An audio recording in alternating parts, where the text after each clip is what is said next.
Kula nuwun para miyarsa, para kadang sutresna budaya. Ngaturaken pambagya wilujeng pepanggihan malih kalian keluarga ageng kesenian daerah LPP RRI Surakarta wonten ing giaran Radio Tonil Ketoprak. Dalu menika badhe mbabar lampahan pepajar ing Gunung Jabalakat. Dene para paraga ingkang badhe ngesangaken cariyos menika Ki Ageng Pandhanaran utawi Sunan Tembayat kandhitakaken dening sedherek Aris Murtono SSN tumenggung Wanatara katindakaken sedherek Rusino Bagus Wijaya SSN sedherek Joko Sunarno Aris Purwanto ngayahi dados tumenggung Jaya Taruna Nyai Kaliwungu katindakaken sedherek Nining Wulandari SSN Nyai Murniwati katindakaken sedherek Yohana Rosinta Krismas SSN sedherek Tuti Retno ngayahi dados Nyai Widorogo Jogowongso utawi Sunan Kalijaga katindakaken sedherek Ali Marsudi SSN Demang Secodarmo katindakaken sedherek Wahyu Sabto Pamungkas SSN sedherek Timotius Dewadharma SSN dalu menika ngayahi dados Demang Jayalaga Raden Pandan Sekar katindakaken sedherek Triharjanto SSN Nyai Sekarini katindakaken sedherek Fitria Trisna Murti SSN MSN Emban Kandhek katindakaken sedherek Suparti Sambang Dalan utawi Syekh Tombo katindakaken sedherek Sanggita Setiaji Widyadharma SSN sedherek Joko Sunarno ngayahi dados Bekel Reko Bekel Daya katindakaken sedherek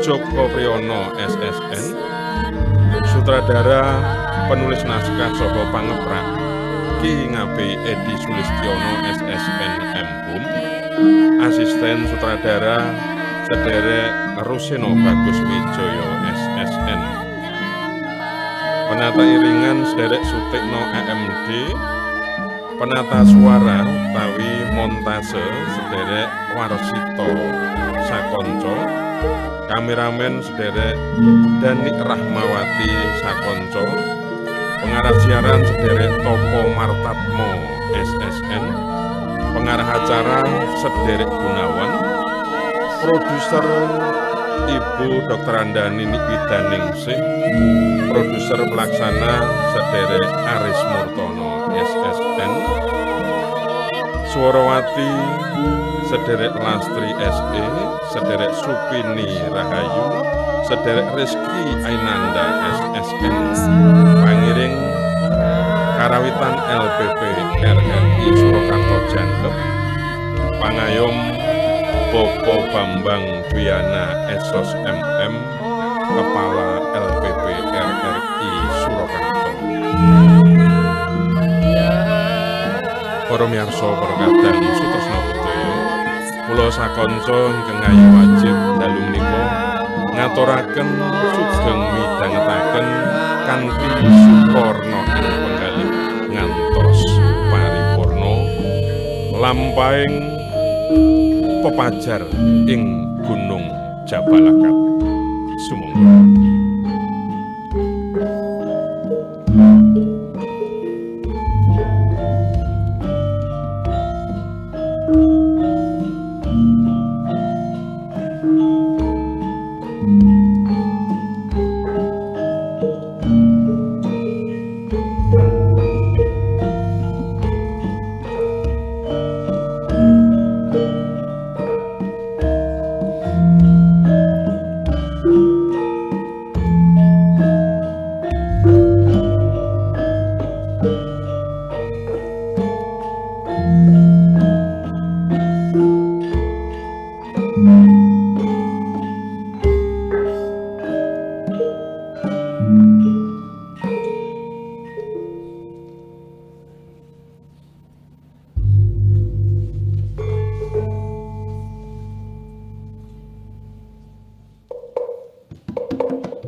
Mas Menggung Wanatara.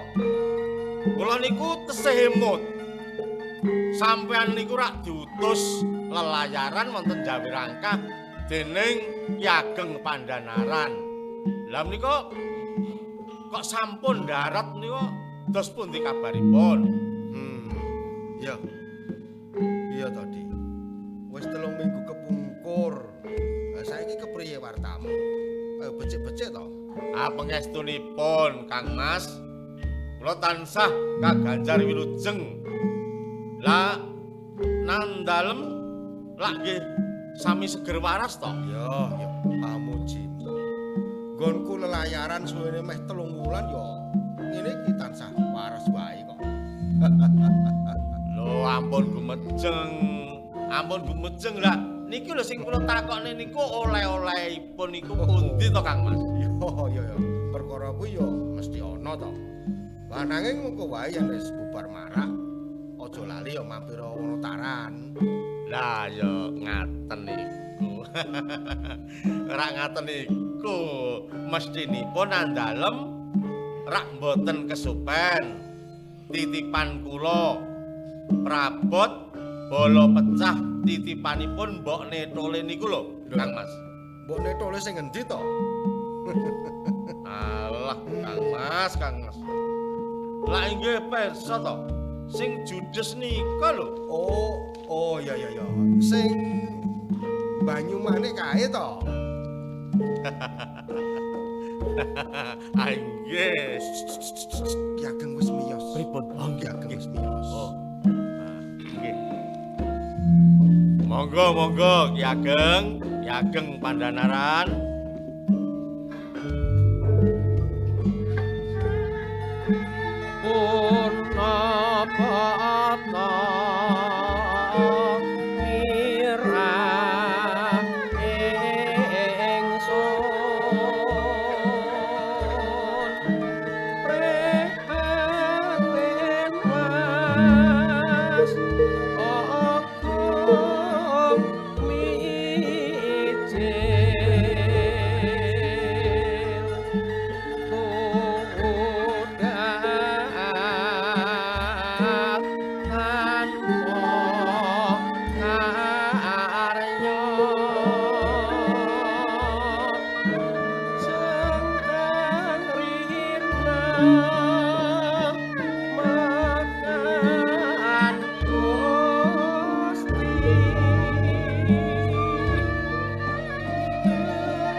Sowanmu ke para ngarasa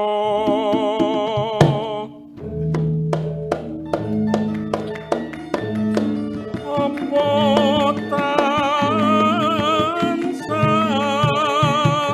winantu ing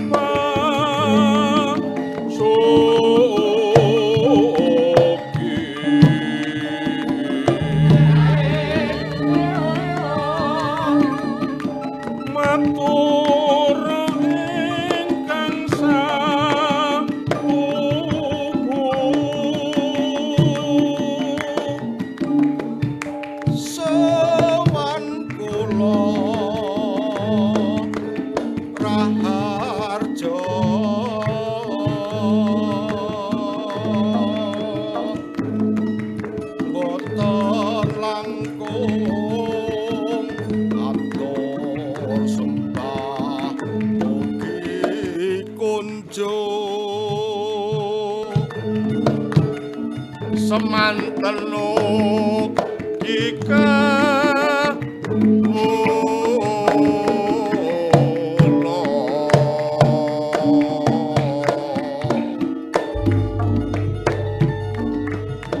atur sembah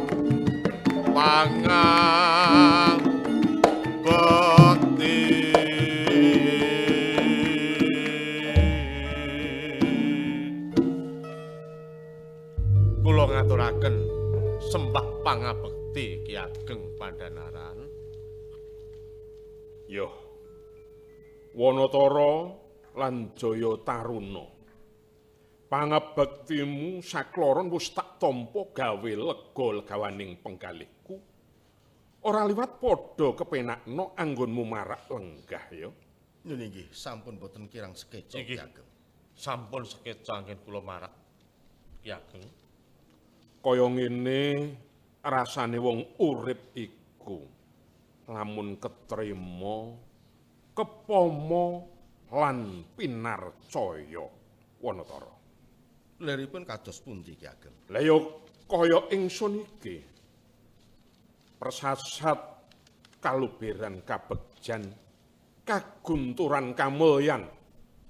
Ingsun iki tedhak ing ngaluhur putra Rama Syekh Abdullah Salam wayah Kanjeng Sultan Yunus buyute Sultan Patah Jin Buningrat tos ratuning Walisanga. Kajaba ingsun iki lenggah dadi bupati ing Semarang uga jejering sodagar kang sugih. Kapal dagang kulo saka 100 saben dina layar saindenging Samudra Jawa. Candhak kulak dedagangan tumeka Palembang, Aceh, Malaka lan Madagaskar tlatah Afrika. Jal, apa ana sing nandingi kaluhuran ingsun? Wah, inggih pancen leres dawuh Nandalem menika. Menawi saindenging negari Demak, aku lho kinten boten wonten ingkang sami derajat pangkat lan semat Nandalem. Lah, nggih ngono to, Kakang Menggung. Oh iya, Di. Kepareng badhe matur Ki Ageng. Weh, lah. Ana apa to, Wanatara? Kok sajak goreh? Kowe kuwi nangkoda ndandelanku ing Kadipaten Semarang. Sesasi kepungkur ndak utus laku dagang ing Palembang. Ananging saiki wis seba. Katon mancur-mancurat sorotmu sajak kakian bebaten kowe. Yo, gage matur. Ih, Ki Ageng. Kepareng badhe caos piatur. Anggen kula lumampah dagang ing Palembang racak lancar mboten wonten pambengan. Uwos sekawan dasa kapal sedaya sampun katumbas pengagenging bandaran Praja Palembang. Wangsul kula sakanca kulaan bola pecah piring gelas guci damelan negeri saking Tiongkok dinasti Ming. Saha kilaan malih penjalin kangge damel bekakas griya. Namung emanipun Ki Ageng. Dumugi ing Cirebon kula sakwadya sampun karabasa dening para rompak bangsa Portugis. Sedaya barang ingkang kula beta telas dipun jarah rayah. Arta 100 reyang namung nyisa 3 kampil. Menika Ki Ageng. Mugi katur ing ngarsa panjenengan dalem.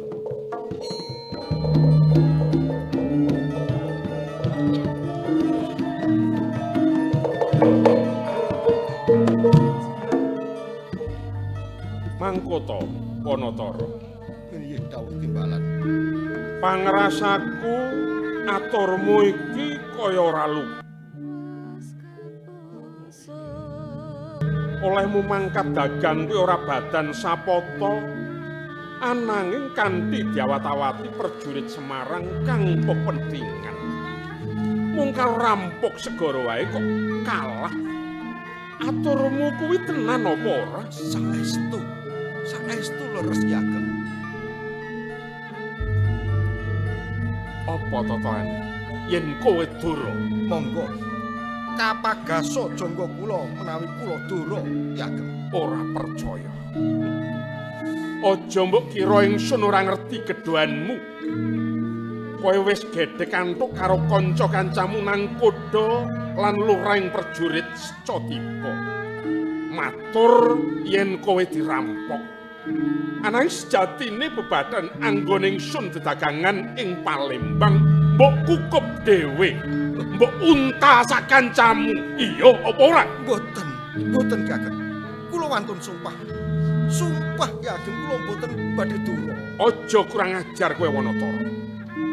Bloko wae yen pancen kowe kepengin njaluk undak-undakan blanja, bloko aja gawe muga mangkene. Awas. Yen nganti kabukten Dara lan ingsun, kowe sakancamu nang kuda bakal tak gantung ing tengah-tengahing alun Semarang.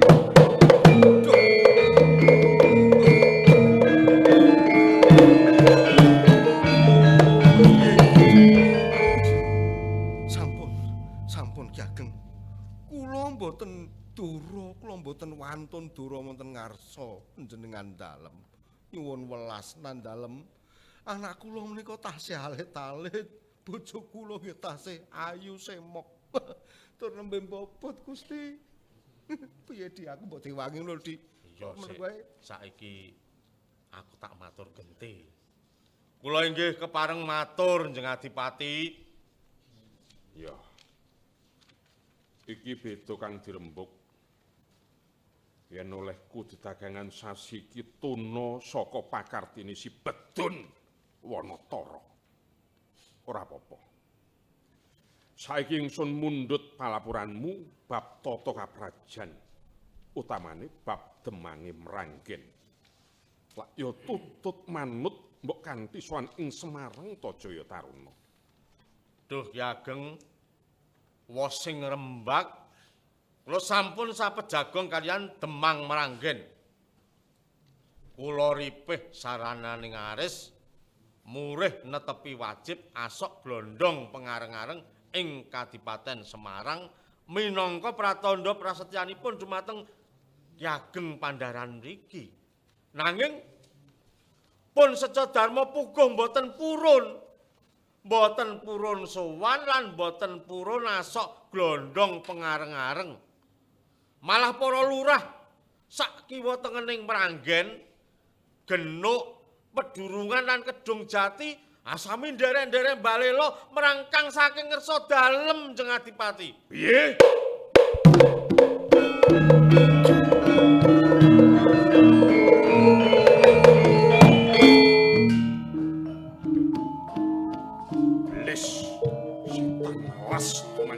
Darmo. Sajake wong Semarang Wetan ki wis padha sumuk nyawane nyidam trebelo. Jayataruna lan kowe Wanatara. Nggih, dawuh dalem Kanjeng. Dalem Ki Ageng. Aku mudeng wong-wong wetanan padha kemalungkung sebab ana sing mbotoi ya kuwi Ki Ageng Sela. Wiwit adeg ing Demak wong Sela mrengkang pranatane Kanjeng Eyang Sultan patah. Awit saka iku Kretnawadya pepetinganing Kadipaten Semarang kerik lampit prungkat kimpo watur lanang padha yekegawan ngluruk kademan Mranggen. Kula ingkang sowan Ki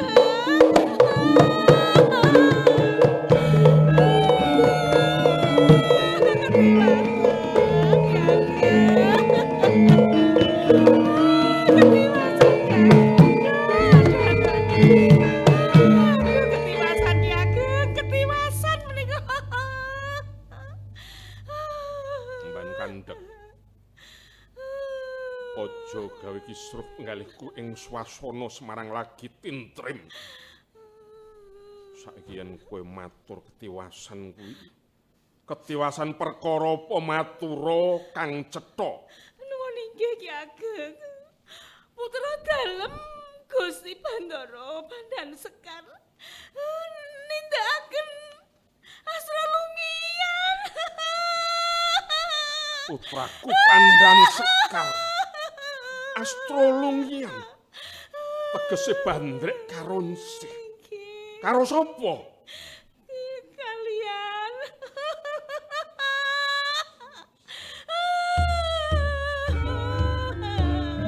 Kula boten mentara matur Gusti.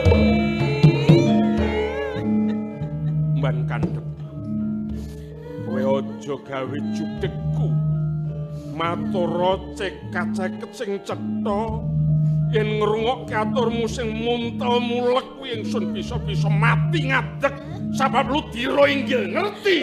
Inggih Gusti Dipati. Inggih. Kalenggan menika Gusti Pandan Sekar mancing paneganipun selir. Sakmenika nembe. Sik tenan kowe. Pandan Sekar astrolungian karo selir. Selire sapa? Selire sapa, Mban? Kula mboten mentala matur, Gusti. Seliripun Gusti.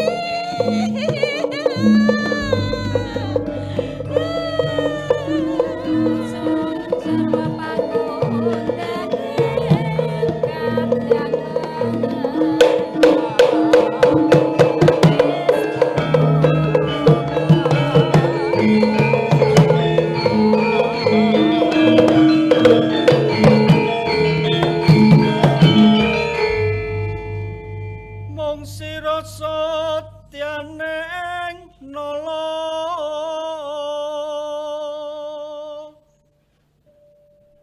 kekembanging tilam sari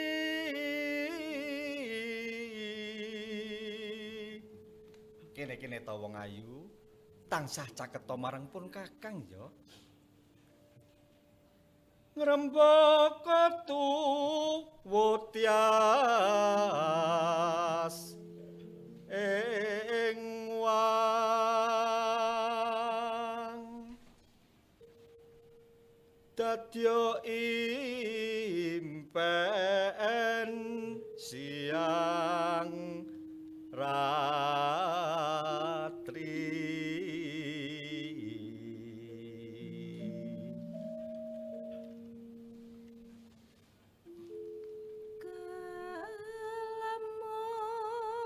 Kelamun catur heksi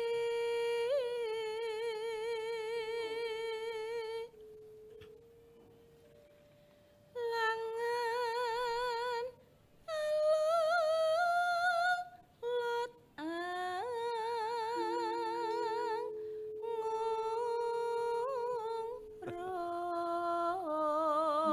bungah rasaning atiku bisa tansah sesandingan kelawan sliramu Yayi. mekaten to Tin Mas. Wong bagus pujaning wang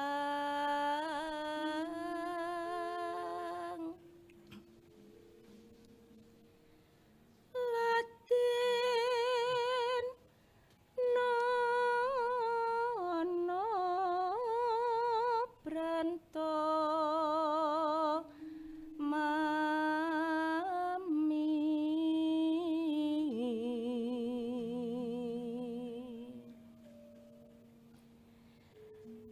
dadi tombo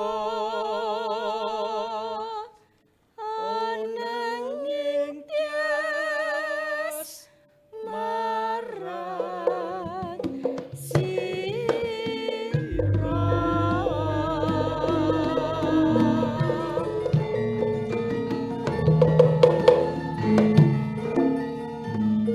Den Mas, yektosipun kula nggih nimbangi tresnanan dalem lho. Ananging ugi emutana to Den Mas. Kula menika sampun dipun sleret dening Gusti Patih Reksanata. Menawi lelampahan menika kedlarung-dlarung, saebo kados menapa dukanipun Rama dalem lho Den Mas. Wis ta wong ayu. Ora sah wedi perkara dukane Kanjeng Rama. Mengko aku kang bakal ngadepi. Ingsun iki ngibarat weksa aking wis kobar dahana asmara marang sliramu Yayi. Pangrasaku ndak lali-lali saya ngalila yen ndak gagas-gagas saya ngranui. Wewayanganmu yen tak kipatke amung gandulan ing idepku. Mula wong ayu saya ora kuat aku ngampah derenging asmara. Ayo, kene-kene. Timbang ana brantanipun pun Kakang ya Yayi. Monggo. Monggo Den Mas. Kula mung anut sakaraso Den Mas.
Nuwun Gusti Tumenggung Jaya Taruna. Rawuhipun ing kademangan Meranggen kula ngaturaken kasugengan Gusti. Iya, demange Seca Darma. Gawe bungaing atiku. Kosok baline para reh-rehanmu ing Meranggen sak kiwa tengene kene rak ya padha tansah karaharjan Tom. Oh nggih. Pikantuk pangestu panjenengan dalem kula sak gotrah warga tansah wilujeng. Nadyan sakmenika para warga kawula nembe sami prihatos jalaran nandhang paceklik sampun kalih mangsa. Pusa katrajanging ngama Gusti nggo. Nggih, Gusti. Kula pun Demang Jayalaga saking Kademangan Genuk. Boten benten swasana ing Mranggen. Para kawula sami kesrakat. Boten wonten asil bumi pantun menapa dene jagung. Sedengipun gaplek kemawon ugi sampun telas, Gusti.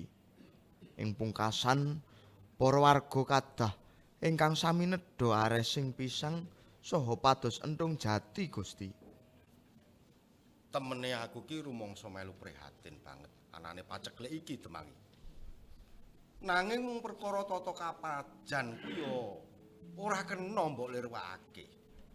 Mbuh kepriye caramu kowe kabeh Demang Mranggen, Genuk lan Kedung Jati kudu sowan seba lan atur bulu bekti.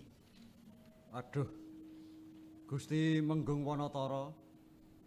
Menapa tasih kirang cetha aturipun Adi Jayalaga kala wau. Kula sak kanca para Demang menika babar pisan boten mrengkang pranatan. Monggo kabedhela dada kula boten wonten ceseking manah badhe mbalela ing ngersa dalem Jeng Adipati Semarang. Saengga sepriki kula boten wani sowan jalaran Prabéya kangge caos bulu bekti menika paripeksa kula ginakaken rumiyin kangge paring boga dhateng para kawula Ndoronggo.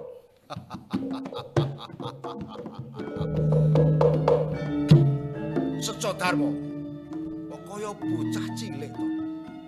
Kasil bumi kuwi mesine rak ya diponto-ponto. Ana sing kanggo caos ning kadipaten, ana sing kanggo panganing prawarga. Wah, aku kok malah cubri. Aja-aja prabéya kanggo caos kuwi malah mbok pangan dhewe. Ya apa ya? Gusti Nggung. Piye? Piye? Jayalaga. Panjenengan punika priyagung praja lho. Mbok inggih dipun pepundi rerehan panjenengan. Sampun waton jeplak ngoten lho. Lho, lancang cabul Kak Krama. Arepane kowe karo panguwasa Kadipaten Semarang. Wose saiki, ayo, manu to. Demang Mranggen lan Genuk, tak rangket kowe dadi bantan. pripun? Ola sampeyan menika tumenggung sing ora bisa ngayomi kawula. Pedah menapa kula manut sampeyan? Aluwung bogem mentahku iki tampanono. Oh, wanita.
Kawijayanmu tak lirik ora merkitik tak pandeng ora kesento kowe janji ora ilang ayo ora kake maju ayo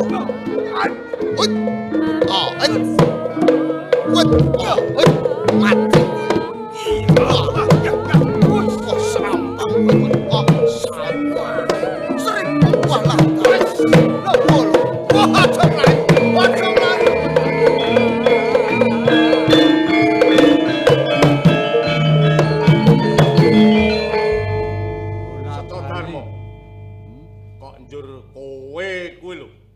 sikilmu begagah tanganmu malang kerik mripatmu mentelek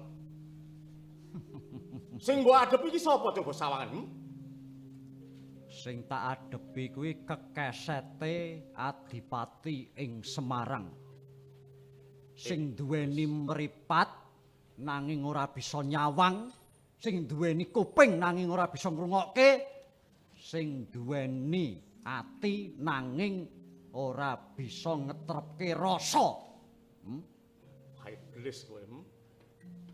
Karo tumenggung Jaya Taruna malah nyangklak kowe.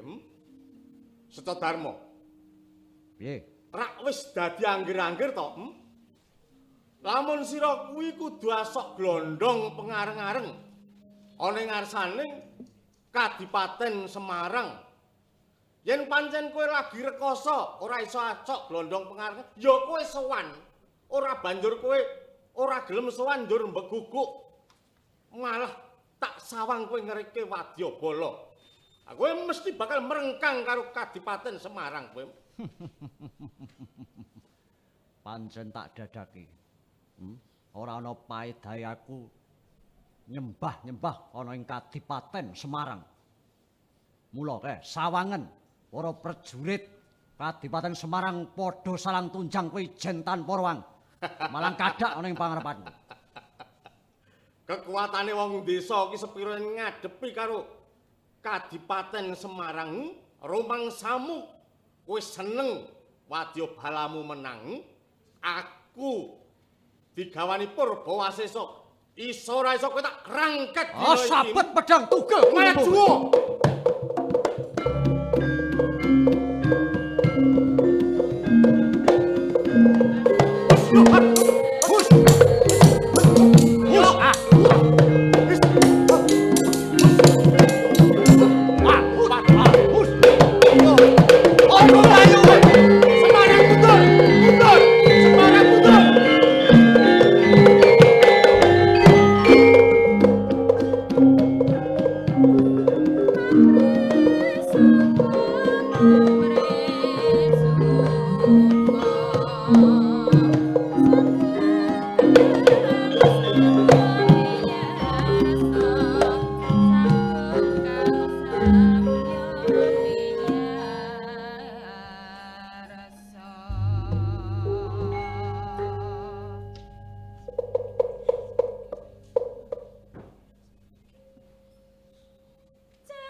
Jenggelek bali meneh gending kondori aduh manuke apa manuk podang ning sedang kadang dadi jaman suci sing sotumpang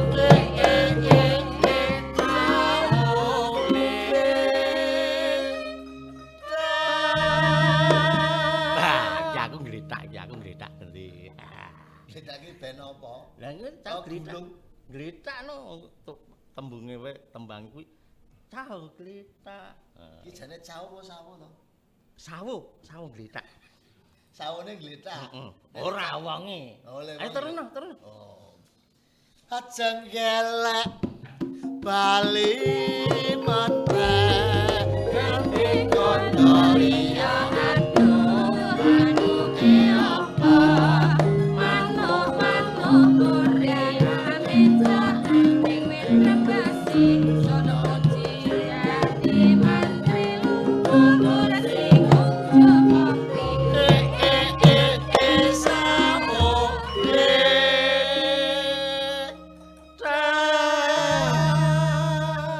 kowe ngletak gending aku sing jengkelek ya. Aku takon ngletak. Heeh. Moh ngono gedhe ngono ngletak. Lah ya sak nggon-nggon. Ajeng gelek bali meneh gending kondori agung manuke apa manuk podang ambing ing sedang kadang dadi gampang nunggu cikang silotum.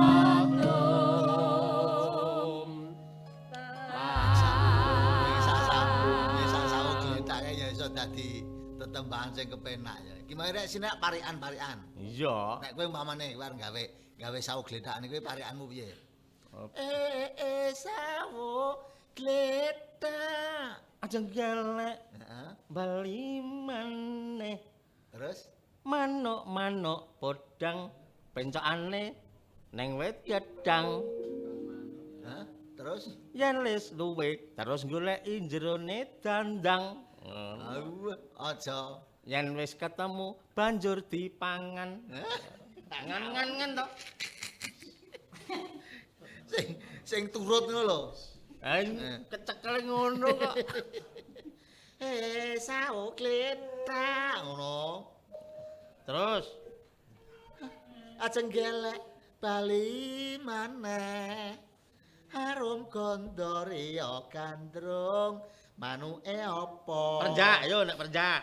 manuk prenjak pencokan neng witing jarak aja mencok neng wit prenjak Aduh.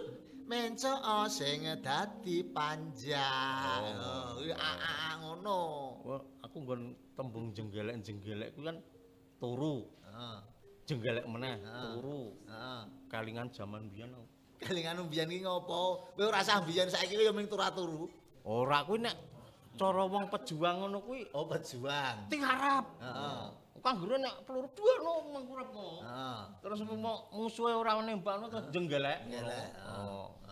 Kuwi gen ora gebedil. Kowe tau to dadi prajurit iki? Oh, tau ning wong saiki iki nek tak pikir-pikir kuwi karo wong dhisik iki sekti-sekti wong saiki lho. Kok iso ngarani wong biyen ro saiki sekti wong saiki. Wong saiki iki sing jenenge wong poso wis angel. Mesu budi ora iso. Isone ming kowar-kowar rono-rono. Nek wong biyen ki wong tapa, wong meneng, wong sesirih kuwi mesu budi, mesu raga. Aku lak Dadine wong dadi ampuh, dibedil njundil ya to. Kula rumangsamu ning enek buktine aku ngomong ngene iki.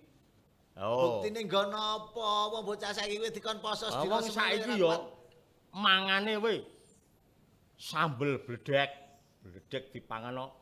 Kuwi terus bakso granat. Granat nek mbledos ning cang ora wedi. Cah cilik-cilik iki panganane molen kok. Molen dipangani ora mengampuh tenan. Sing tuwek ya melu-melu.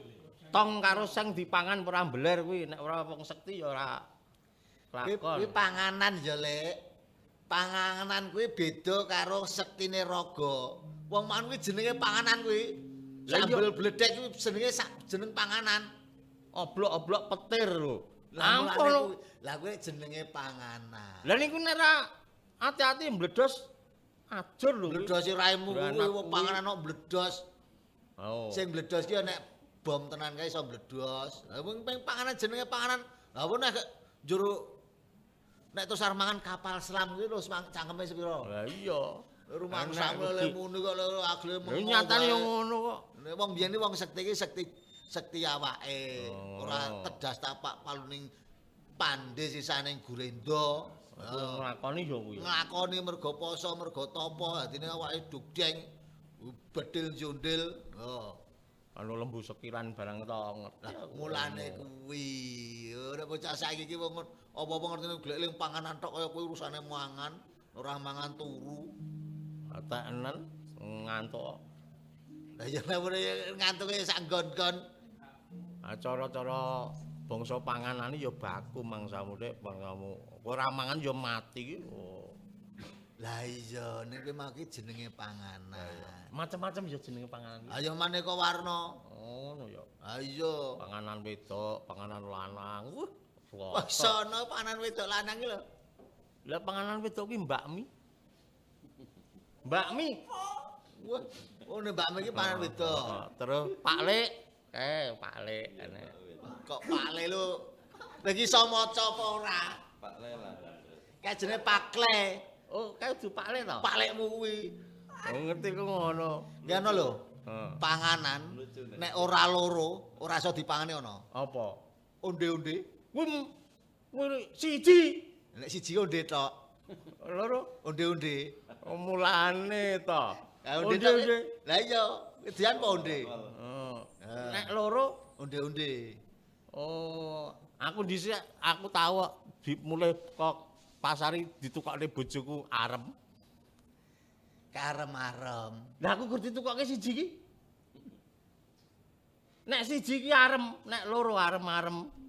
Kandamu lak ngono to mau? Oh iya iya iya. Iya padha. Oh ngono ya. Aku ngerti kok nek arem dadi siji ta. Oh ngono ya. Kudune loro arem-arem ngono ya. Lah, mulane Kata-kata. Iki piye bab negara?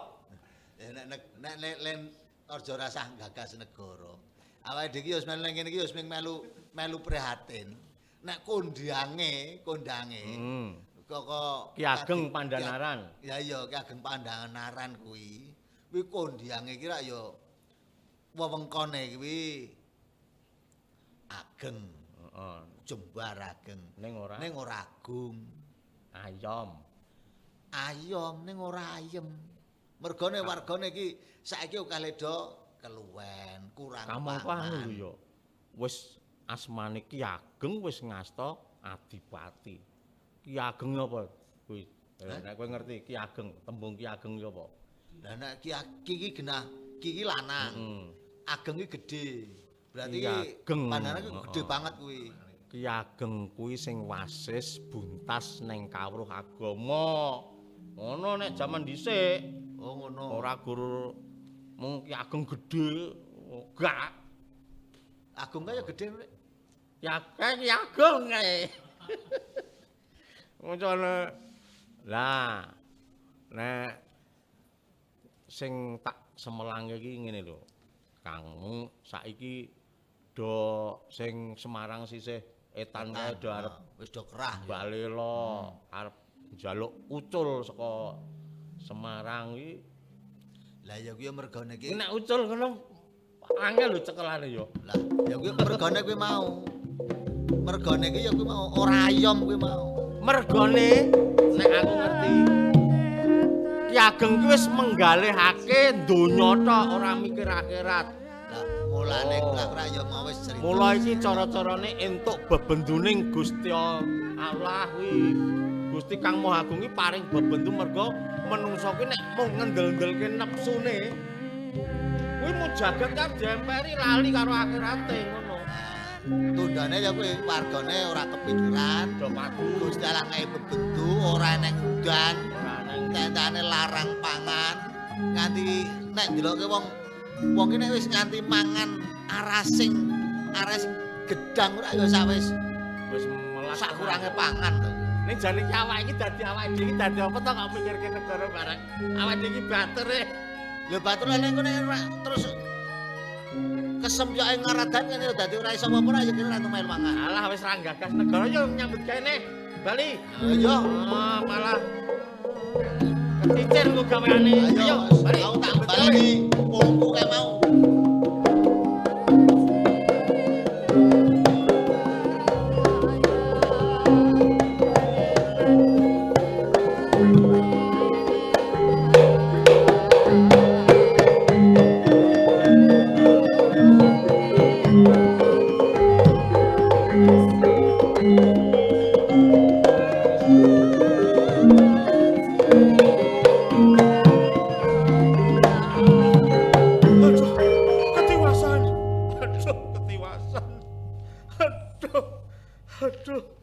Ketiwasan Kanjeng Dipati.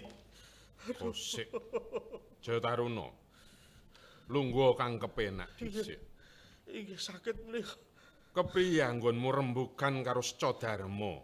Kok awakmu kutah ludira? Kepiye Jaya Taruna? Ki Ageng. Kula sampun pepanggihan kalih Demang Seca Darma ing Mranggen. Jebul piyambakipun mboten ijen. Ning dipun sengkuyung kalih tiyang-tiyang Semarang Wetan lan Grobogan. Sami gedhe kantuk mbalela ing Semarang. Kula sampun misesa sarana peperangan ananging wadya Semarang karoban lawan. Malah kula kenging dedamelipun Seca Darma. Waduh, kula mboten kiyat. Kula mboten kiyat Ki Ageng.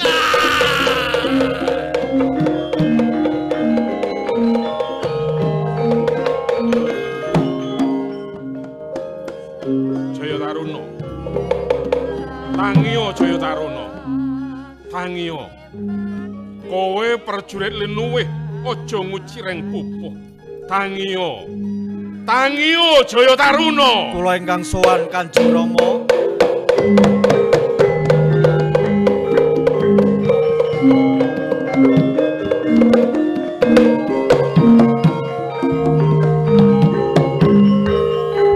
Kula ingkang sowan kepareng putra dalem badhe matur Kanjeng Rama. Anakku wong bagus. Anak Anung Anindita tak kudang bisa ngungkulana bapa. Jebul tingkah pakartimu gawe ling semingsun. Kowe arep matur apa? Inggih Rama. Mugi wonten nosih palimirmanipun Kanjeng Rama. Kula badhe gesang bebrayan kalian Diajeng Sekarini Rama. Pandan Sekar. Dawuh dalem. Mestine wis trep kowe nyuwun berkah pangestu kepengin dedaupan. Lan sak trepe wong tuwa paring pangestu. Ananging mara melek mripatmu sapa sing mbok rabiku. Sekarini ku mung bot-bote selir tur selire Patih Reksanata. Apa jagat mung sak jembare godhong kilor. Ing kamangka isih akeh wanita kang trep dadi bojomu Pandan Sekar. Waduh Kanjeng Rama. Tadah duka ingkang agung. Kula sampun kebacut tresna kalian Diajeng Sekarini Rama. Mila kepareng boten kepareng nadyan seripun Paman Patih Reksanata tetep kula suwun Rama. Inggih Ki Ageng, kula ugi sampun prasetya kedah palakrama kalian putra dalem. Menawi wurung dawuh kula entengaken pejah kula Ki Ageng. Sekarini lan kowe Pandan Sekar. Nuwun inggih. Aja waton ngucap ananging ngucapa nganggo waton le. Aja kowe muta tuli merga wuru katresnan ngrusak pagrahayu ngrusak bebrayan Patih Semarang. kowe sakloron kudu pisah. Mboten Rama, mboten. Kula nyuwun dhaup Kanjeng Rama. Pandan sekali.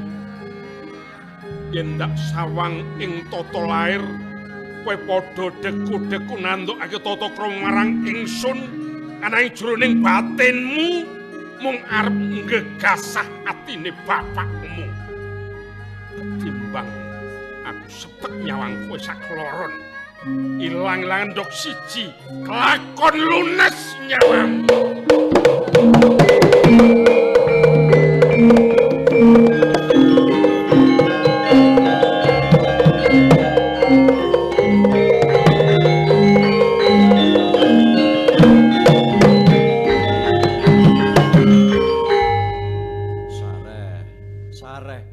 Sareh rumiyin Ki Ageng, kula aturi sareh Ki Ageng.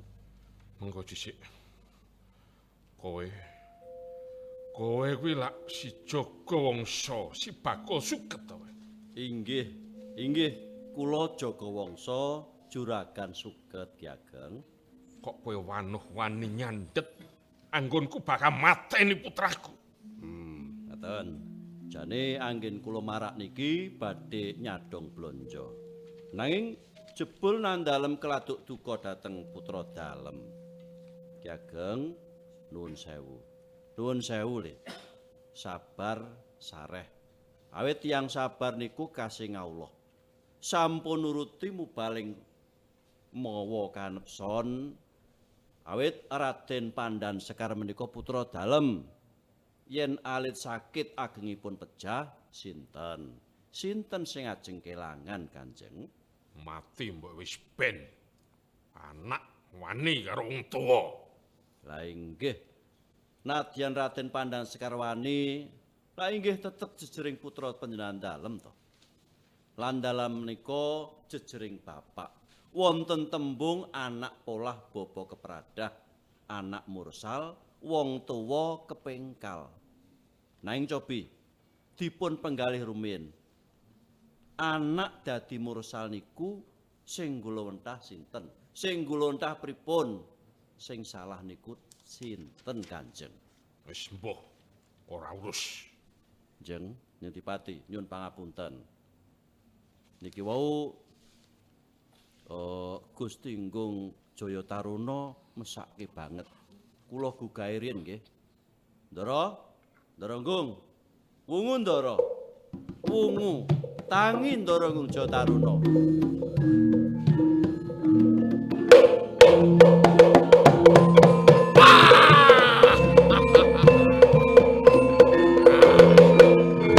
Adalah bapu kowe stotanmu. Temange mranggen. Gumendung kumalungkung. Nandingi Tumenggung Jaya Taruna. Apa kandel kulitmu? Ya maju leganing atiku. Ambyaken kaya wong jolo, krubuten kaya menjangan mati. Kurang bolo, kurang gaman, ayo golek gaman, kurang bolo. Moro gage ngeroyo. Ayo, Surabrata Jayabrata.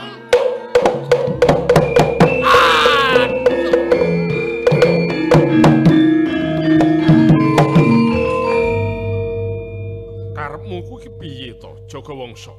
Lho, kula mboten gadah karep napa-napa. Kula rak namung nggugah Gusti Menggung, tibake nyawane dereng jangkep.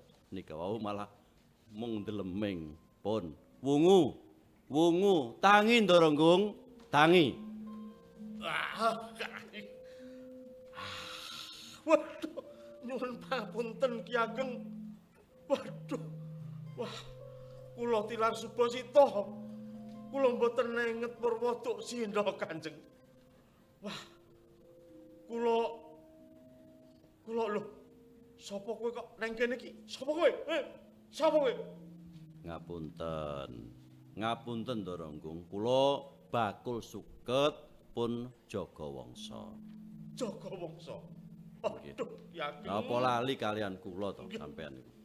Kula nyuwun pejahke mawon, Gusti. Dene kula mboten saged nyirep untran-untran ing Mranggen. Wis Jaya Taruna. Sajak tatumu kuwi abot banget. Mula kowe ndak lelani bali ngaso wae kono. Oh ngaten. Nggih. Nggih. Ngestaken dawuh. Kepareng kula medal pasiran nggih Ki Ageng.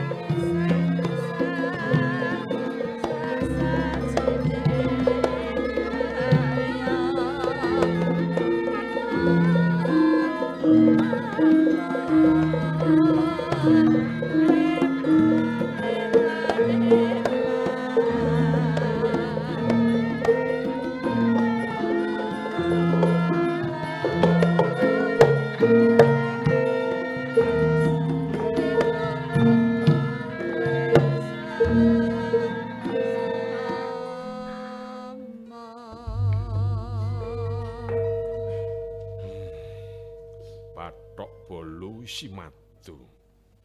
Jebul kowe pinter nambani abdiku sing nandhang tatu abot. Saiki ngene Jogawangsa. Sowanmu aku wis ngerti. Merga kowe mung bakal nagih padolmu suket 4 pikul saiki nyoh. Duitku tampanono kabeh. Sekedap. Wah, niki ngane-anei tenan. Wong ming mikul suket 4 pikul mawon kok diparingi arta 3 kampil. Wong sauwang kemawon sampun cekap lho Kanjeng. Wis, ora urus jaga. Merga suwening suwe jebul aku bosen karo panguripan kang mung kekeceh duit. Ribet repot karo perkara dedagangan lan kaprajan. Rumangsaku susul sinusul sambung simambung ora ana rampunge. Wekasane malah kesiksa dhewe atiku.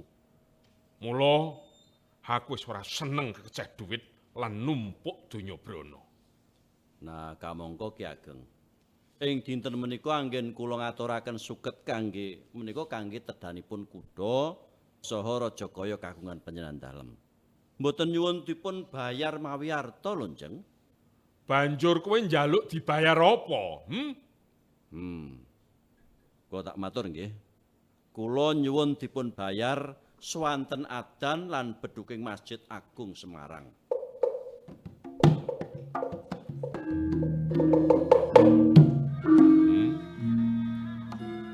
Kowe mejanani timen. Aja mbebingung atiku kang wis liwong. Sejatine sapa kowe kuwi? Ngaku wae. Pandanaran. Sanadyan kang slira kuwi wis keberengen bandamu kang mubra-mubru temah ngilangake landheping kalbumu. Ananging kowe kuwi putra Ki Ageng Madya Pandan, putune Adipati Yunus ing Demak lan tus Raden Patah Cimbuningrat. Kudune awas. Kudune kowe awas. Sapa sejatine aku iki Pandanaran? Waduh, Eyang Sunan Kalijaga.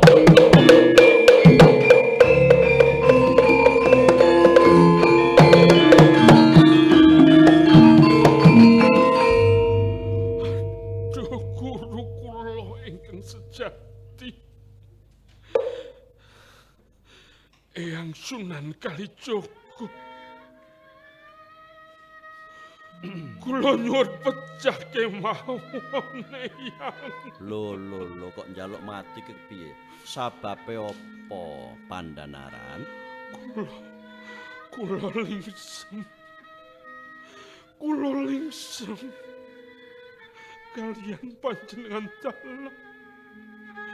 Minangka guru nadi kula.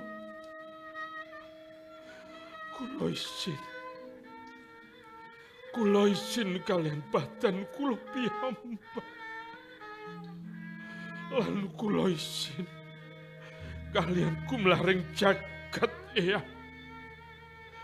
Dene kula merucut kalian kudanganipun Jang Sepuh kula Rama Abdussalam Pandanaran setunggal.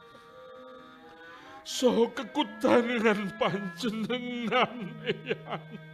Wis Ki Ageng Pandhanaran. Ngelingono sanadyan kepiye wae aku lan kowe kuwi jejering titah sawantah kang kebekan kekurangan lan winates ing samubarang reh. Ora ana jamake aku lan kowe banjur mutung Pandhanaran. Iya. Leres piucahanan dalem. Pilih kamulyan kadunyan menika saged nggeret menungso dumateng ulganing karibetan lan panandang ingkang boten wonten telasipun kados menang kusut ingkang tan bangkit dipun wudari. Ya, yen ngono tekaku iki wis entuk gawe. Awit adoh saka kadilangu iki mligi kautus Ratu Gustimu ya pamanmu Sultan Trenggana. Aku kinen angsung pemut marang Kang Slira kang rada lali lawan darmaning urip. Nger, kaya kang kasebut ing sajroning kitab kae ingkang tegese sayektine bondo donya derajat pangkat lan anak mono mung pepaesing donya. Ana kang luwih trep dadi gayuhan kang bobote langgeng yaiku amalan kampung akhirat. Yaiku yektine kang trep dadi idam-idamaning ati Pandhanaran. Inggih, Yang. Mendung kekilapan sampun metengi manah kula. Saengga lali jering dharma minangka jering titah ingkang parikedah nyampurnakaken keislaman, keimanan lan ihsan kula, Eyang.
Jebeng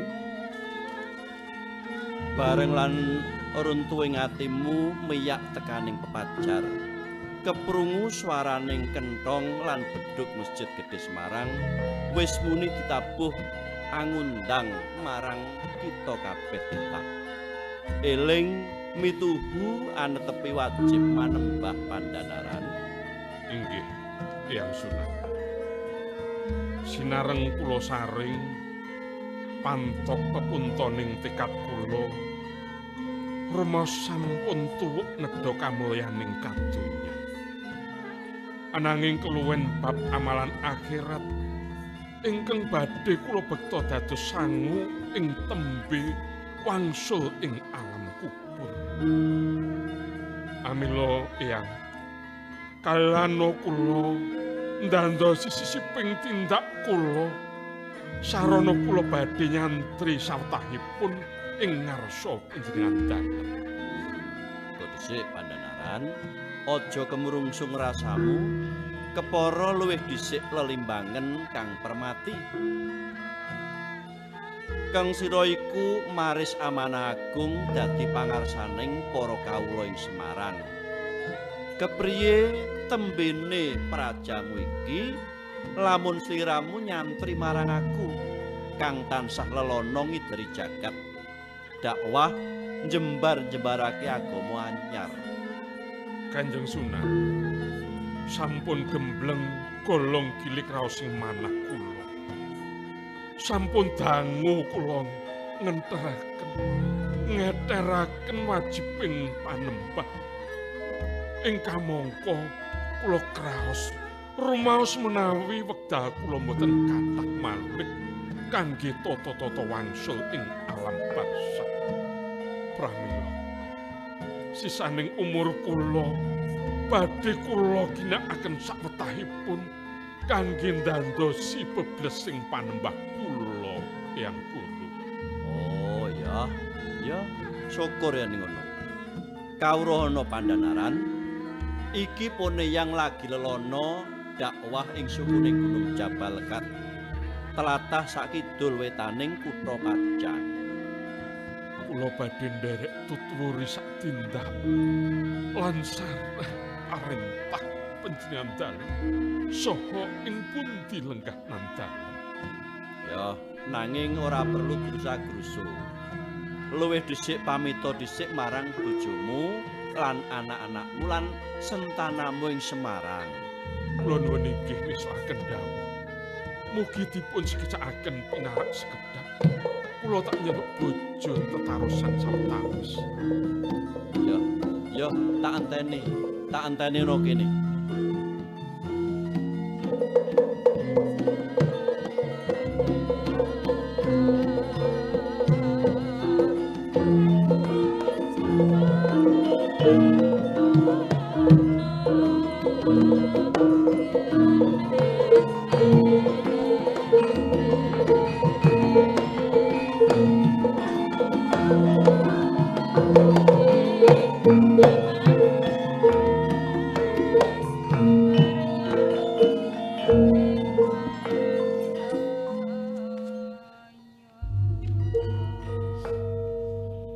Kanjeng Sunan, kula ngaturaken sungkem Jeng Sunan. Kula prameswarinipun Ki Ageng Pandhanaran pun kaliwungu Jeng Sunan. Oh iya, Nyai tak tampa gawe bungaing atiku kaliwungu iki. Kula pun Murniwati ugi ngaturaken sembah Jeng Sunan. Kula Widaraga paminggiring Ki Ageng Pandhanaran Jeng Sunan ngaturaken sembah.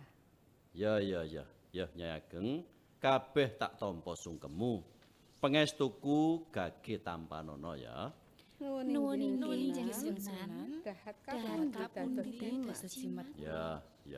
Eyang, menika batih kula sampun kula ajak rerembakan sedaya lan sampun sami sarujuk Eyang. Inggih Eyang Sunan, menawi sedaya sampun dados keparengipun Ki Ageng Pandhanaran, kula jejering pawestri sumedya patibrata nderek lekasing kakung Eyang. Menawi kula sejatosipun kirang sarju Jeng Sunan, Lho, kok ora sarujuk sababe apa?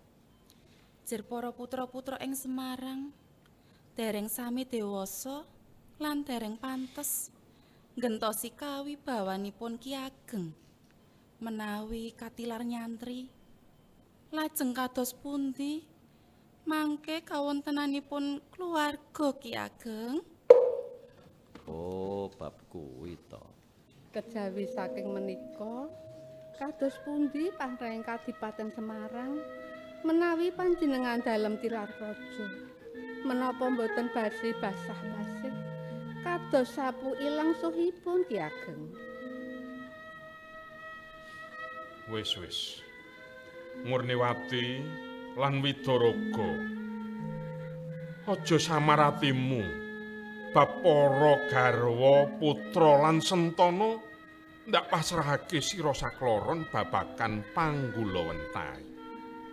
Dene bab pangreng praja kaya isih akeh kadang enom kang bakal nrosake kalungguhane ingsun ing Semarang.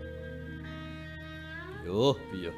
Kok sajak gembleng tenan atimu sejebeng? Inggih, Yang Sunan. Sampun pajar raos sing manah luar saking bebandaning nikmat kadonyan ngiblat dumateng kusuking pangibadahan. Nanging ngene, Pandhanaran, aku ki ora menging lan aku uga ora kongkon lho ya. Karepmu dhewe. Eyang. Bab menika tuwuh saking telenging ati suci, Eyang. Eyang Sunan, Piye kali? sinaosa kula pawestri gandeng mekaten kersanipun Ki Ageng.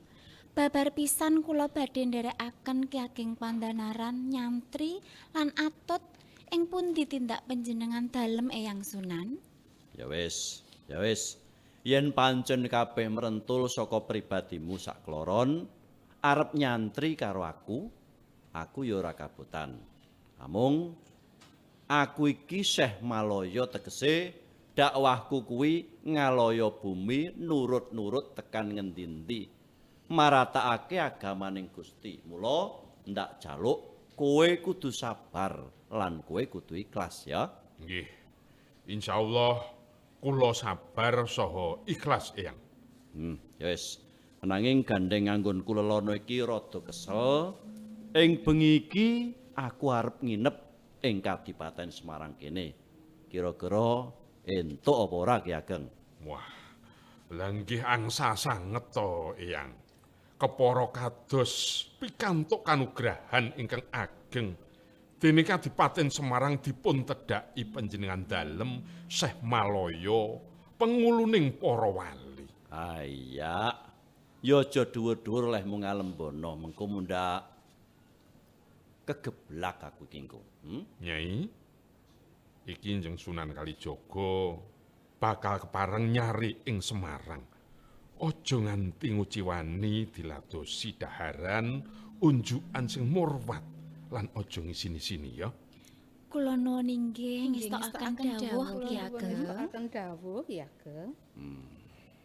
Ya, nanging ngene Pandhanaran. Aku duwe panjaluk lho. Monggo Yang. Kula aturi paring dawuh kemawon sampun ngantos wigih ringa-ringa. Ya Pandhanaran, anggonku bakal dahar lan sariki mengko aku njaluk diladeni prameswarimu Nyai Kaliwongu. Piye? Entuk apa ora? Nanging menapa Eyang Sunan iya. Ya bojomu prameswari arep tak jak sare iki mengko entuk apa ora? Oh. Angsal Eyang, monggo. Menawi ngersakaken dipun ladosi Nyai Ageng Kaliwongu. Lak yo gelem to Nyai. Purun Ki Ageng, uger wonten dawuh lan palilah panjenengan dalem. Inggih Yang. Idep-idep dados bekti kula dhateng guru sejati. Kula lila Eyang Sunan. Lah ya ngono to. Ya wis, ayo Nyai. Pun yang gagih latenono. Oh monggo Eyang Sunan, monggo kula dherekaken mancing tilam sari.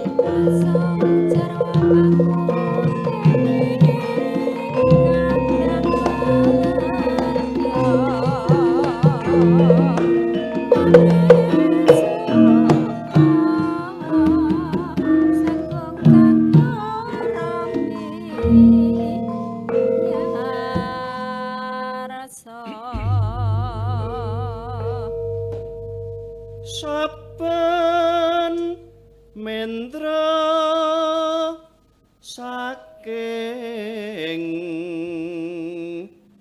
wisma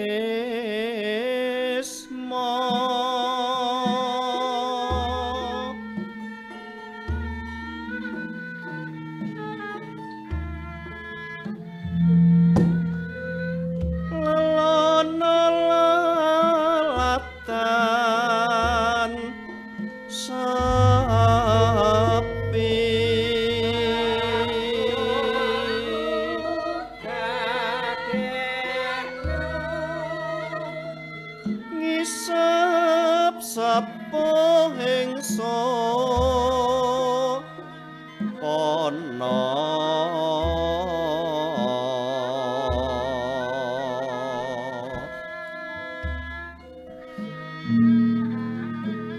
mrepana pranaweng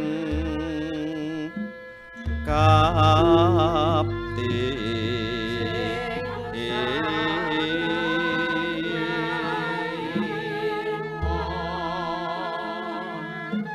tis-tising yasmar suti marta waning putya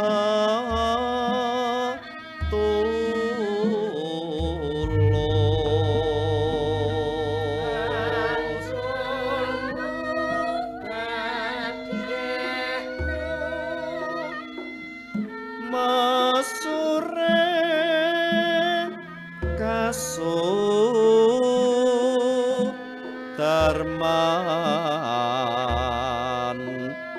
ing tepining jala niti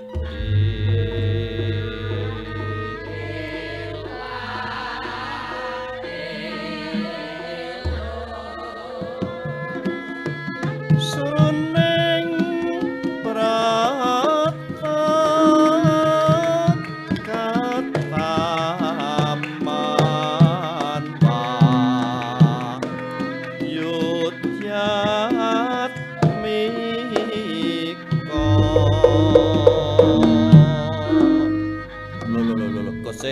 Kosek Nyai, kowe iki arep ngopo kok? Mbok kowe kok nyopoti kebayakmu ki arep ngopo Nyai kali ngono? Lho. Lah dawuhipun ngersakaken dipun ladosi to? Lho. Lah diladosi apa to karepmu kuwi? Lah mestinipun lak inggih kikuk-kikuk to Njeng Sunan. Ya ora susah. Ora susah Nyai. Diagem meneh kuwi kebayake. Lah kok diculi kaya ngono kuwi kepiye to? Lho. Lajeng kados pundi kersanipun Eyang Guru menika? Ngene lho, ngene. Tak kandhani, rungokno ya. Aja mbok tampa wantah pengendikaku iki mau. Iki mung sanggit anggonku nodi sepira anteping tekad bojomu Ki Ageng Pandhanaran. Bakal tinggal nikmating kadonyan mugen kusuk agamaning Gusti ngono lho. Wah, mekaten to Eyang.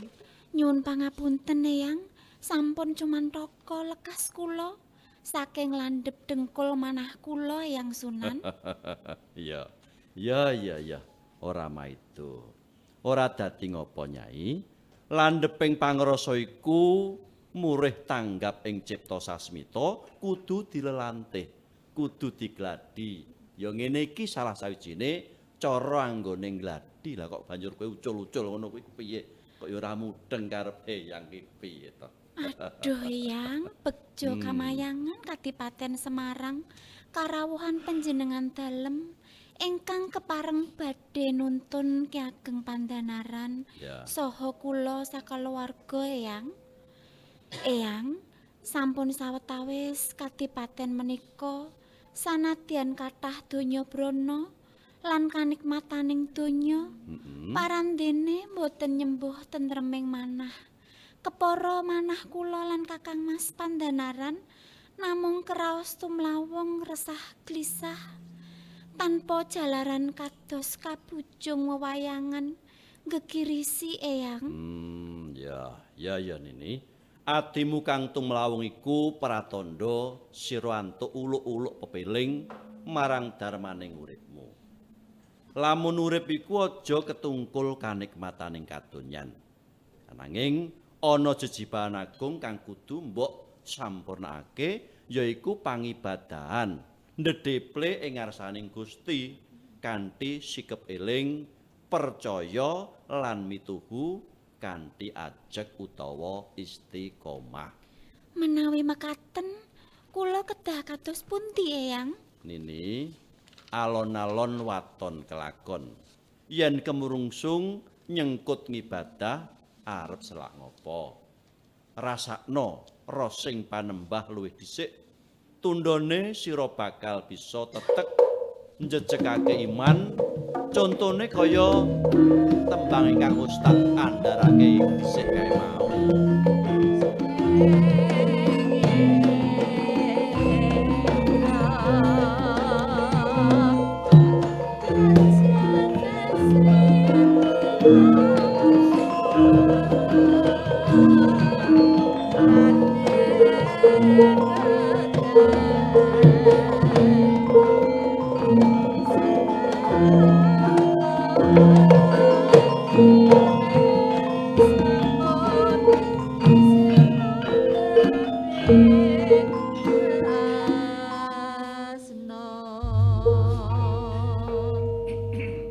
Kados pundi Yang Sunan? Langgih saged sare kanthi sekeca to, Yang? Aduh jebeng, malah aku ki klisikan ora bisa turu jare. Loh, kados pundi to, Yang? Lak sampun dipun ladosi Nyai Ageng to. Piye to, Nyi? Oleh mung ladosi lak ya jos kaya adat sabene kae karo aku kae to. Lho ngladosi napa nan dalem niku? Pripun Mbak Yu? Kados pundi alang ujur panjenengan kala dalu? Lah inggih, hihi to Mbak Yu. Tobat. Kowe kuwi padha omong apa to? Kakang Mas lan diajeng kabeh aja padha katuk ati bela penampa. Anggen kula ngladeni Kanjeng Sunan niku mboten sami astralungian carem salulut menika mboten. Ananging kula dipun wejang tentreming kalbu dhateng rosing panembah. Wo, lah jebul mekaten to kersanipun. Ya Pandhanaran. Ingsun iki dudu kaya lumrahe Priyagung Majapahit biyen kang karem disuguh lan maksiat lawan wanita. Nanging ingsun iki wali panuntuning umat. Gepok senggol kakung putri kang dudu murime kuwi manjing jina laranganing agama. Ingsun mung nodi nganti sepira iklasing rasamu anggonmu bakal ninggalake kamuktenmu ing Kadipaten Semarang. Gandeng ndak rasa sira lan bojomu Nyai Kalimu wis duwe bobot rasa kang ikhlas. Mula aku ora kabotan. Sliramu sakloron nderekake dakwahku ing Gunung Jabalkat. Nggih. Inggih ya. Sampun mantep golong gilik manah kula badhe nyantri ngersa dalem kalian bojo kula Nyai Kalimu. Ya, yen ngono tak enteni sowanmu. Njujuga sukuning Gunung Jabalkat pernah sak kidul wetaning Kutha Pajang. Nuwun inggih Sri Kanjeng Sunan.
gisik mandek Priagung.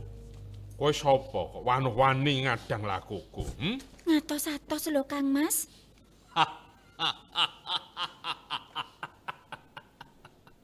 Kowe durung ngerti sapa aku? Aku sing wasani dalan ing alas Jati Rokeh kene. Jenengku Sambang Dalan. Nitik prejengan lan busanamu kowe bangsane penggede. Yo, aku iki Pandanaran. Pandanaran? Yo, kok aku banjur kelingan yo. Yen ora kleru kowe Dipati Semarang. Iya ora? Yo, bener. Aku Dipati Semarang. Yen ngono, bondo apa nyawa? Loh, karepmu apa? Yen kowe abot nyawamu kabeh bandamu pasrahno aku. Dene yen abot bandamu kowe mesti tak pateni. Sawangen, aku gegem pedhang ligan mringis-mingis landhepe 7 penyukur. Sepisan tenggel mesti glundung sirahmu. Sambang Dalan. Kowe kaya kang mbok sawang, aku ora nggawa bondo donya. Sebab aku iki kapinujon lelaku sinau rosing agama kang lelantih rasa ikhlas. Mula aku ora sangu apa-apa. Kaduwekanku mung sandanganku sapengadeg iki. Goroh ucapmu Ki Ageng. Kuwi lho, bojomu sandangane ngrempyang. Ana gelang, kalung, ali-ali. Kuwi tak jaluk kabeh. Kados pundi menika Kang Mas? Ya wis. Saiki ulungna wae Nyai. Mengko mudak dadi sandungane lagu. Ananging kangge sangu pawitan gesang kula lan panjenenganing paran kados pundi Kang Mas? Wis to Nyai. Menungso kuwi yen wis kepepet pasrahno panguripan ing marang kodrating Allah. Ora-orane aku lan sliramu bakal keliren Nyai. Oh inggih Kang Mas. Wis nyoh begal tanpa nono peken kabeh mas-masanku. Wis yo Sambang Dalan, gandeng mas-masanku wis tak pasrahne kowe kabeh. Minggiro, aku lan Kakang Mas Pandanaran tak liwat. Gosek.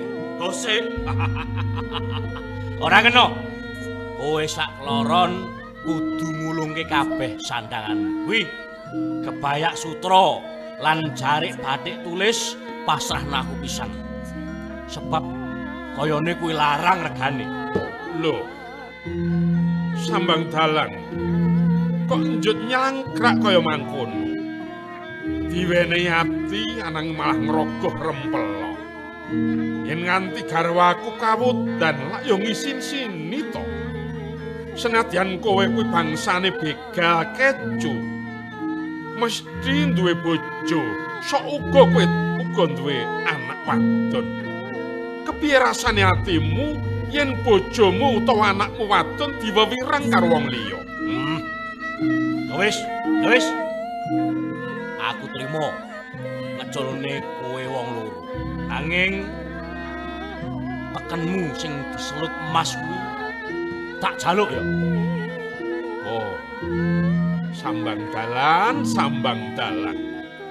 Serakah dakah solahmu juweh nruweteh kaya sulai wedhus kowe.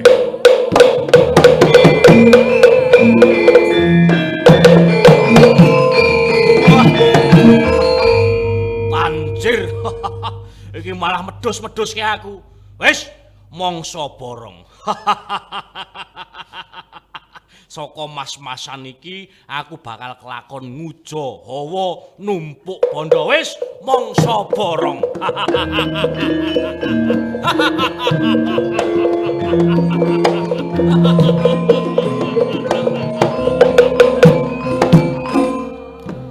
Waduh Ki Ageng, nyuwun pangapunten Kang Mas.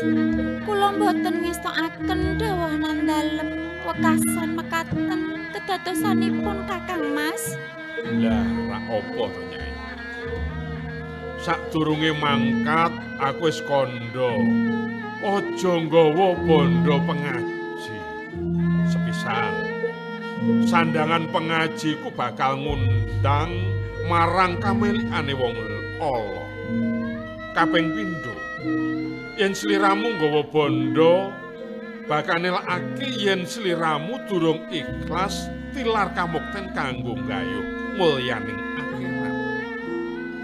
Lan kaping telune, patapmu iku durung bebles mbangun turut dawuh Eyang Sunan Kalijaga. Dadi sira iku salah tiga, Nyai. Mula besok yen ana rejaning jaman, papan iki bakal kasebuta Salatiga.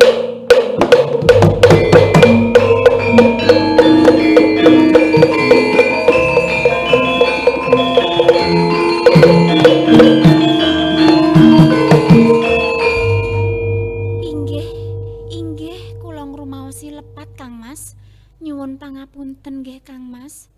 Ya wis Nyai. Ayo mbacotake lagu. Bismillahirrahmanirrahim. Ya Allah, do Gusti, nyuwun pengayoman lampah kula.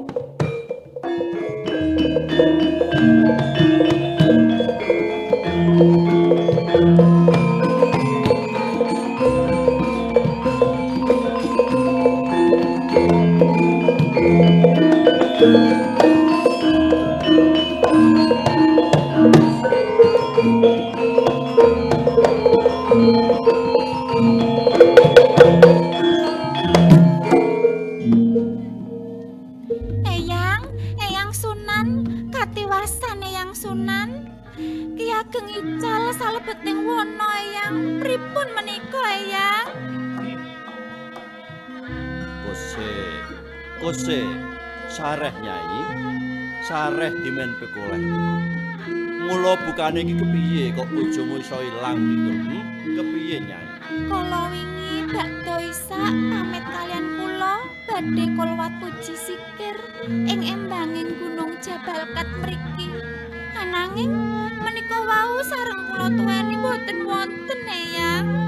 Apa wis kok golek isake wetengene papan kene?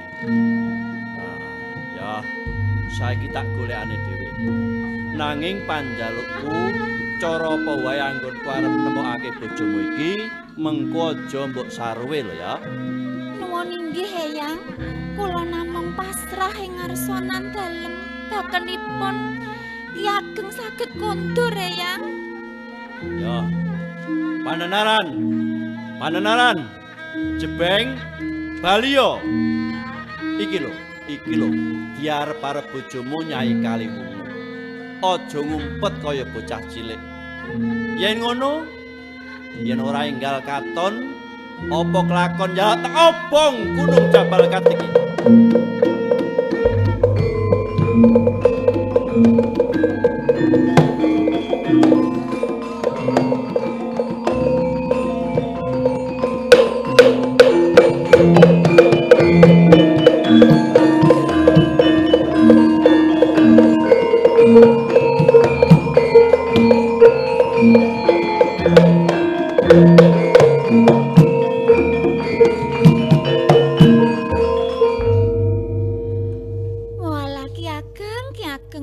Panjenengan dateng pundi kemawon kok mboten ketingal? Kepiye to, Nyai? Aku ki ora ning endi-endi. Aku mung zikir lan sujud ana kono kuwi lho. Lak mboten napa-napa to Ki Ageng. Niki wawalase dipun obong dening Kanjeng Sunan Kalijaga. Ora apa-apa. Nyuwun pangapunten Eyang Guru. Dene kula dados jibeg ing penggalih nan dalem ngantos ngobong Gunung Jabal Kat. Ora apa-apa. Pono yang ki mung ngajak gojek sliramu lan nuruti karepe garamu Nyai Kaliwungu. Sakjane aku ya weruh yen awakmu dikir sujud ana ing ngisor wit kono kuwi. Ki Ageng. Aku weruh. Ki Ageng, kula ingkang sowan Ki Ageng.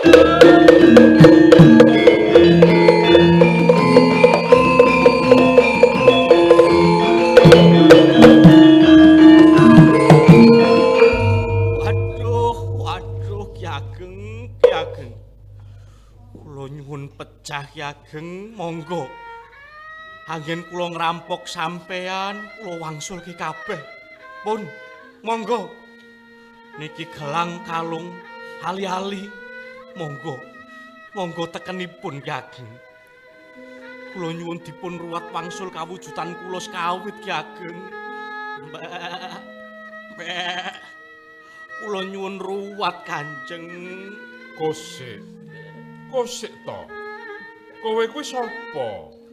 Ana menungso sirah wedhus. Teka-teka njaluk ruwat. Inggih Ki Ageng. Kula pun sambang dalan. Ingkang begal nandalem ing margi kala wau Ki Ageng. Kula sampun mertobat Ki. Mugi panjenengan dalem jabel siku denda Ki Ageng. Lah dalah, ya kuwi entuk-entukane wong ecu. Kowe kualat sambang dalan. Waduh, kula nyuwun pangapunten Nyai. Kula nyuwun ruwat. Kula isin Nyai. Kawruhana sambang dalan. Babar pisan aku ora rumangsa namakake sesiku marang kowe. Aku babar pisan ora malati. Jer aku ya mung sadrema nyantri sinau piwulang agama marang guruku Kanjeng Sunan Kalijaga. Dadi cetha aku ora bisa ngruwat kowe sambang dalan. Waduh. Mai mekaten kula nyuwun pejah kemawon Ki. Tartemtu badhe nista sengsara gesang kula Ki Ageng. Yang Sunan. Kepareng matur. Rikala kula lumampah saking Semarang dumugi tengahing wana jati rokeh dipun begal dening sambang dalan menika. Mas-masan sandanganipun Nyai Kaliwungu dipun rayah.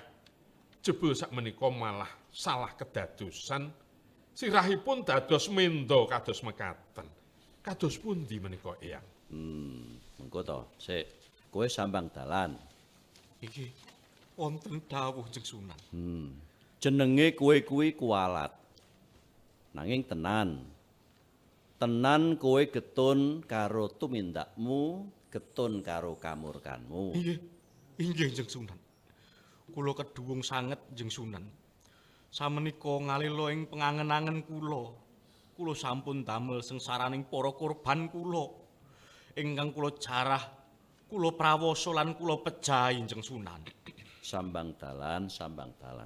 Kawruhana yen to lelakonmu iki sejatine kowe kuwi tinuntun nampa pepeling Gusti Allah. Sawise getun marang kamurkanmu banjur bisa ndandani urip dadi wong kang becik tindake. Inggih Kanjeng Sunan. Kula mertobat. Estu kula kapok. Jebul kasekten kula menika mboten saged mitulungi kacintrakan kula Kanjeng. Lah iya, mula aja nganti dadi wong kuwi sumangah-songaran adigang adigung adiguna. Rumangsa sekti tanpa tanding. Sebab sanduwuring wong sekti isih ana kang luwih sekti. Mung Gusti Allah kang pinunjul dhewe. Tan ana kang ngungkuli. Mula yen bener-bener sira mertobat kepengin dandani uripmu dadi wong becik, insyaallah siku dendaning Gustiku ing tembe bisa ruwat bali dadi manungsa kaya wingi uni sambang dalan. Inggih, matur nuwun Kanjeng Sunan. Lajeng kula kedah kados pundi caranipun Jeng Sunan? Carane wit saiki kowe kudu ngluluh diri. Marani kamurkanmu patuh lan nungkul marang agamaning Gusti. Wis sambang dalan. Yen pancen kowe wis ngrumangsani saking dosamu, mumpung aku lan kowe isih pinaringan urip. Aja nganti kasep kesusul tekaning ajal. Ayo bebarengan nyantri karo aku lan garwaku marang Eyang Sunan Kalijaga.